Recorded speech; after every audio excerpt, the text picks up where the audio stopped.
YouTubers and all those who happen to watch. I have a paper full of information.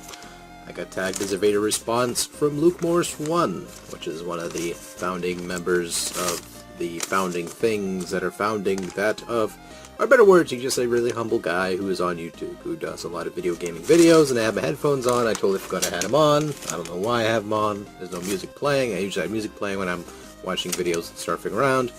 Don't ask me why. I just like listen to music quite often. So, 5 things that I'll verbally punctuate and ejaculate out of my mouth, and people will be like, I don't care. I just don't care. But no, basically these are 5 facts about myself that probably no one even gives a crap about. That's what this, literally what this video is about. So, I'm recording this video off of Potato, by the way, so I hope you guys don't mind. It's a phone. But okay, first one here is I enjoy Fire and Ice quite a bit. I have it sitting on my shelf right over the... Where is it? Oh, it's right there. Right over the... But really enjoy the game. It's one of my favorite NES games of all time, next to Little Samson. But Little Samson is probably never going to touch my collection. The main reason why is because it's very expensive. I'm very frugal with my money, so I don't like spending kinds of money like that. I sit on a certain... What? I can't read my own handwriting anymore. Oh. Oh. Well, there you go. Couldn't read my own handwriting. It was like chicken scratch. So basically what I said here was I like to sit at a certain stage on a level in a game and just listen to the music. Like, I'll turn on a random game I really enjoy, it either being through emulation or for the actual hardware, and I'll actually sit there and leave it running in the background so I can actually hear the music. Like from East, like the mining level, or the miner level. That music so every song in that freaking game is so good. I have to sit there and listen to it like this, just like do do do do do do do do do, you know, just listening to it. It just absorbs, my brain absorbs the information that's processed through that game, and it's just So another thing here is quite an awkward thing, but I like to play games naked. No, I'm kidding. Basically, I like to find drinkable items like coffee or, I don't know, like a sports drink or an energy drink or, you know, anything like that, and try to compare it to a game that I'm playing, or if it's a game I'm really into, I find like a drink, like a juice, something like that. I don't drink beer or any of that stuff, but just try to find a drink. Like, if I'm playing like a underwater game, I'll drink some water or something, you know, something wacky like that. So, that's that. Let's see. I actually think that the Sega 32X is a good add-on / console. Now, some people are probably not going to agree with me at all, which completely fine. The fact I like the 32X so much, because it did have a bunch of good platforming games. It did. It just had Tempo, which I actually got that over there. I was shocked I even got it before.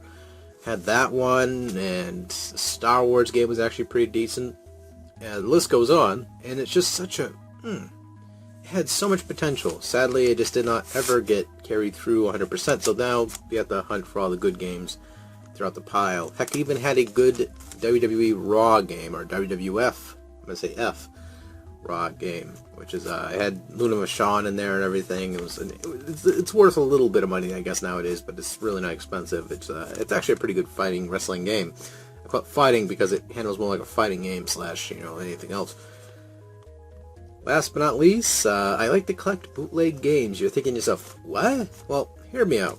Now, I have some of the prices I gathered here for the 2 games I'm going to show you, but I like to collect these certain games for a simple reason. They work on my console, no problem, because I like to use a Game Genie. If you use a Game Genie with these cartridges, regardless if they're a real, genuine Mega Drive cartridge or not, they'll work.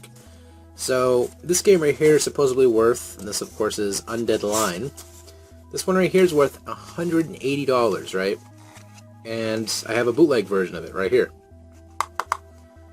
Very hollow looking, it looks like they super glued this shut, but either way, this right here is the game. In a nutshell, it's the ROM. Got put on the cartridge that you can be able to play back on your system. And I could play this easily. It works. It's in Japanese. Most of the kanji I can't read at all because I can't read Japanese. But nonetheless, it's a really good shmup that, unfortunately... Oh, now it's not so open. Yoo-hoo!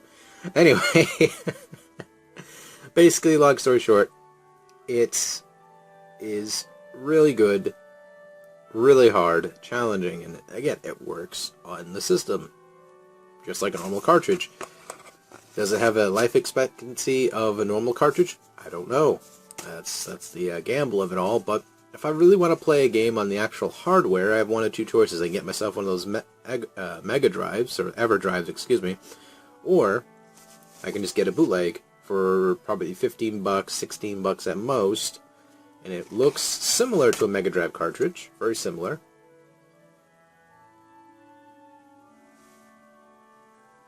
That dog needs a belly rub. Anyway, so, yeah, plays pretty good. I have a real cartridge here to compare.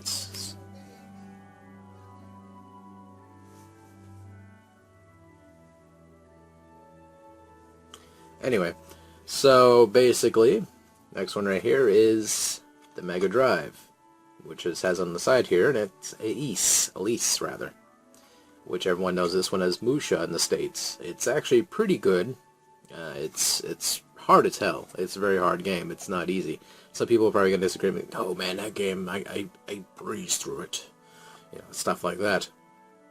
But yeah, pretty much has a casing that's very similar to a Mega Drive cartridge. Probably was a Mega Drive cartridge at some point. Who knows? But again, it's the actual ROM. It works normally like any other ROM. You just need a Game Genie to put this on top, underneath, and just go put it into your Sega Genesis, and it plays. So I collect those. Why? Because I don't want to pay $300 for a lease. I don't want to pay $500 for Musha. That's just, to me, that's just way too much bank just to enjoy one game. I mean, the game would be, don't get me wrong, it would be in my collection forever kind of thing, because presumably that kind of fucking money. But yeah, it's only cost me about 12 bucks for this around, I think, if I remember correctly. It was like around 12 bucks. So I can enjoy the game through some real hardware, or, I mean, don't get me wrong, if I see Musha in the wild for like 5 bucks, I'd get it, you know, that'd be like, eh. But otherwise, I'll stick with that for now. I mean, it's not completely wrong to do it, because at the end of the day, the games are past their, I would say, their grounds of being marketable, other than, you know, Sega or the actual company who produced the game reselling it, reshelving it to digital markets. But, you know, it doesn't hurt. It's an older game based off the Sega Genesis or the Mega Drive, and I wanted to play it, so now I have it, and I can enjoy it. But both games are basically really good anyway. If you ever played this already, I highly recommend this one, Undead Line. Just like looking at the box art, even though it's paper. It's literally paper, by the way. I got mailed this, and this is literally what it came in. A printout. Isn't that wild? It's paper. It's like an origami on steroids. But, you know, I wish all cartridges back in the day actually came like this. It kind of reminds me of a cassette tape, but paper. Well, they could have done it with like a really hard plastic. Like a really, you know, really hard plastic. Just stiff. Hard. Hard, stiff. You know, hard like this. And just sell it to me like that. I would have bought it. It would have been pretty small, compact. You could put it in a cassette tape drawer and I'll be all set for life. But yeah, now I got 5 people to tag here. Hopefully my camera on this phone is not kaputting by now. That, of course, is the first person is going to be Big Daddy Darth, aka Dan, aka Creeboy411, if you guys remember that username. And he doesn't do videos as much anymore. Me and him mostly play Destiny or whatever on the PS4 now, but again, if you want to check out his channel, please do so. He's going by the alias of Big Daddy Darth on here, so if you want to check that out. And I tag him to do this video response. Next one is YouTubeosaurus. And basically, what can I say? This man has a very, very, very structured, detailed collection of classic vintage computers / slightly modern computers. At the same time, he does model kits. He does, you know, he collects boxed games complete for the old school 1993 onwards for computer-based cartridges. He's a vivid believer of, collecting the actual hardware, collecting the actual physical means of the data, which, in better words, the actual game. So if he doesn't have the real game, he says to hell with that shit, which I don't blame him. I kind of feel the same way, but at the same time, I kind of have that motto: if I really, really, really, really want to play it that badly, I'll cave in and buy it like that. But again, check out YouTubeosaurus. I'll post their video channels down in the description down below. Next person on the list, as I'm trying to get some of these folks to get on the camera, is Cemetery Gamer. He has been a little bit busy recently. He's been working a lot. And Cemetery Gamer, he's a buddy of mine, and of course, I tag him to this challenge of Essable Fortitude as we both listen to Simple Plan. But next is Vexy Vampire, which is my friend Christina. Now, the reason why I tag her is simply put, I want to get her channel exposed. And of course, she loves vampires. She loves vampires. She loves anime. And she loves video games. Video games. Video games! Yes, video games.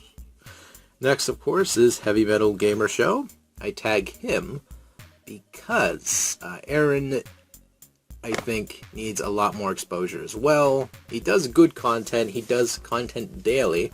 And he reviews just about almost everything you could possibly think of when it comes to a video game.